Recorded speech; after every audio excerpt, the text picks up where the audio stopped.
Why do IVF doctors order so many tests? We often see patients who've done consultations at other clinics and they come back with a long battery of tests which their doctors order for them.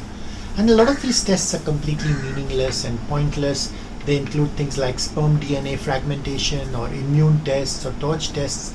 And we sometimes wonder why doctors order all these tests. They cost money, they create a lot of anxiety in the patient when the result is abnormal.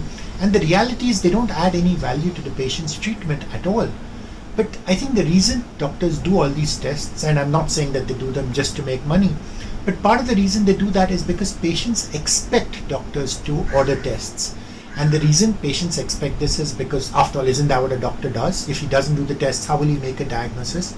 And if he doesn't make a diagnosis, how will he do the right treatment?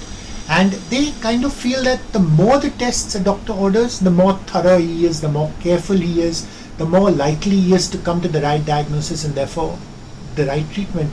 And sometimes patients believe that the more expensive the tests, the better the doctor.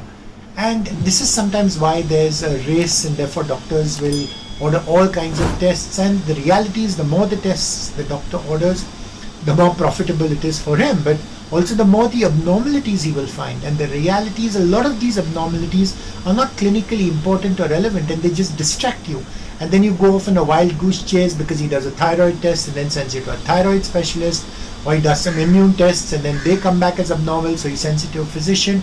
You end up wasting a lot of time and your IVF treatment just goes into doom loop.